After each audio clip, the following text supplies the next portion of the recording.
La semilla es la palabra de Dios y el sembrador es Cristo. Todo aquel que lo encuentra vivirá para siempre. Aleluya, aleluya,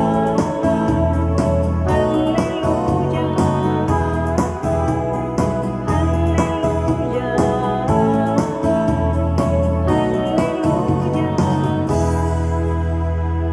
aleluya. El Señor esté con ustedes y con tu espíritu.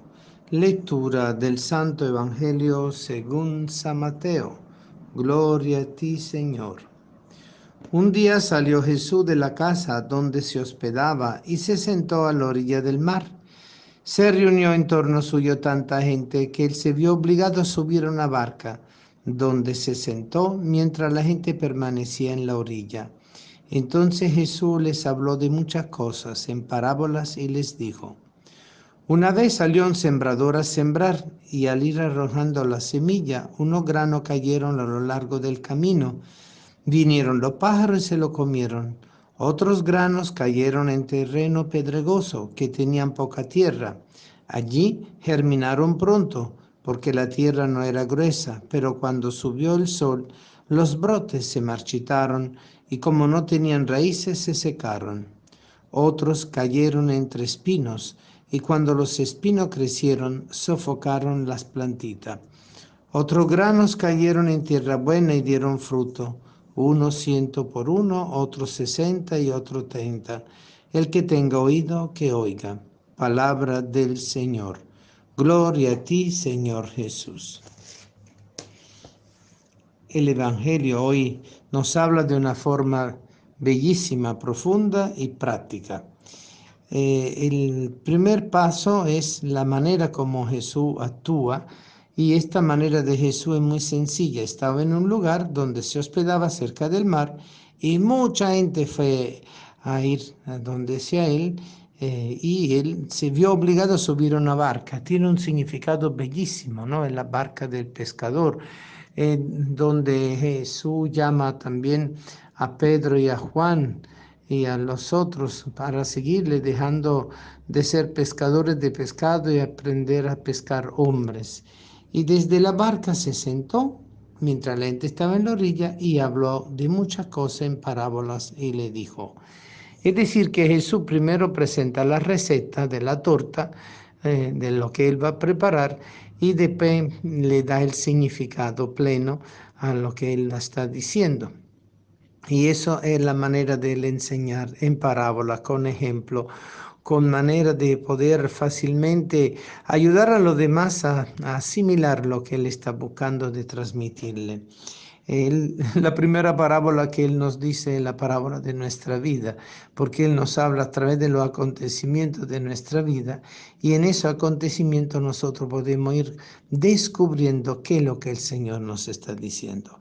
Luego viene en sí la parábola del sembrador, y es interesante que dice: salió un sembrador a sembrar, es decir, que no salió a sembrar cualquier persona, sino un sembrador, es decir, una persona capacitada para sembrar con experiencia. Eso lo podemos equivaler al predicador, al evangelizador, al catequista, a todo cristiano que no solo predica con palabras, sino predica con su ejemplo, con su historia, con su testimonio de vida. Y va arrojando las semillas. ¿Pero de cuál semilla se habla? Pero evidentemente, como nos lo dice el antífono, la semilla es la palabra de Dios y el sembrador es Cristo, y todo aquel que lo encuentra vivirá para siempre. Es decir, que el Señor es el sembrador y es el Señor mismo que actúa en todo evangelizador, en todo predicador, en todo misionero, en toda persona que se presta y se pone al servicio de la palabra vivida y predicada. Y la palabra vivida es la palabra interiorizada, vivida y predicada, los tres aspectos, ¿verdad? Entonces, es interesante cómo él va comparando desde la experiencia de la siembra el hecho mismo del acto de sembrar los granos, ¿verdad? Y se hace arrojando la semilla, es decir, es una forma abierta, expansiva para todos, ¿verdad? Y cuando se hace ese gesto para todos, eso significa que hay semillas que caen en un lugar apropiado y otras que no. Es decir, que es una evangelización totalmente en salida, una iglesia en salida, evangelizadores en salida, para buenos y para malos, no solamente para los que se creen justos o son justos, sino para buenos y para malos. Pero evidentemente la semilla, que es la palabra, tiene efecto dentro de aquellos que realmente prestan su corazón. Y el corazón es el terreno. Pero nuestro propio corazón puede ser un corazón donde pueden haber muchas cosas. Primero que todo, lo que quedan, las semillas que caen a lo largo del camino y no entran en la parte del terreno propiamente dicho, queda en un lugar expuesto para que los pájaros se la coman. Es decir, que las cosas del mundo se pueden comer perfectamente el misterio de la realidad de la palabra predicada y enseñada y transmitida, y por lo cual se pierde, ¿verdad? Otro grano cae en terreno pedregoso.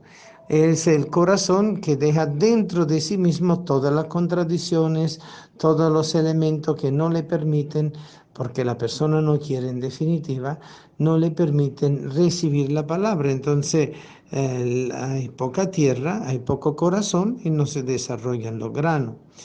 Y por eso germinan de una vez, pero la tierra no es gruesa y cuando sale el sol, que significa las pruebas de la vida, los brotes se marchitan y no tienen raíces y se secan.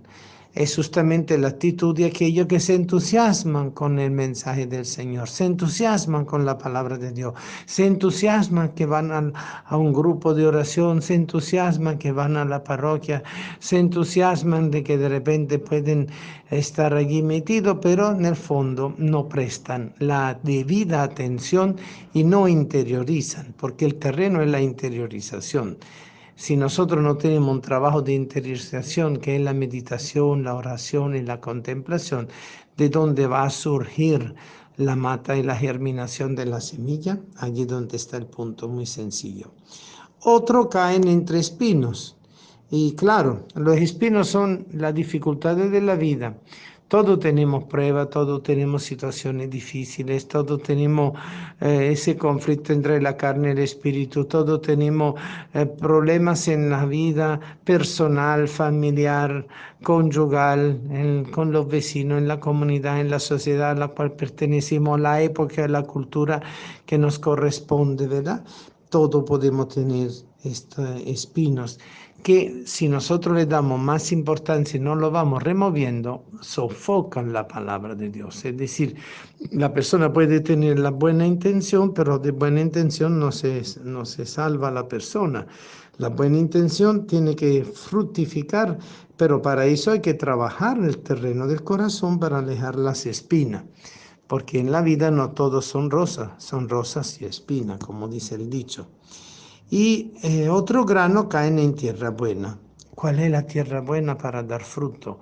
Justamente ese lugar de nuestra vida, de nuestra mente, de nuestra conciencia, de nuestro corazón, que le abre de par en par la puerta a Cristo y la palabra germina y la palabra se hace comida, bebida. La palabra se hace Eucaristía, la palabra se hace comunión, la palabra se hace reconciliación, la palabra se hace unción, la palabra se hace sacramento dentro de nuestro ser interior y que nos permite automáticamente entrar en plena comunión con todo el cuerpo de Cristo, con nuestros hermanos, y eso nos permite fructificar y valorar al máximo el terreno que tenemos. Si es poquito, es poquito, si es mucho, pero está todo bien labrado, bien limpiado, bien atendido, bien regado y bien germinado. Por eso, es allí donde comprendemos lo que el Señor dice al final: el que tenga oído, que oiga. Pues claro, el que no escucha no recibe la palabra, no recibe la semilla y por eso se niega a la posibilidad de la verdad. Y por eso el Señor le dice a Israel, en Moisés: Shema Israel, escucha Israel, el Señor Dios es uno y lo amará con toda tu mente, con todo tu corazón, con toda tu alma, y amará a tu prójimo como a ti mismo. Eso es el misterio de la buena semilla que se hace vida en nosotros, porque vivimos el Cristo vivo, palabra viva del Padre, que por la acción del Espíritu fructifica en nosotros y nos transforma en auténticos cristianos eucarísticos, reconciliados y reconciliadores que promueven la verdadera justicia y la verdadera paz, que es la Pascua de Cristo. Amén.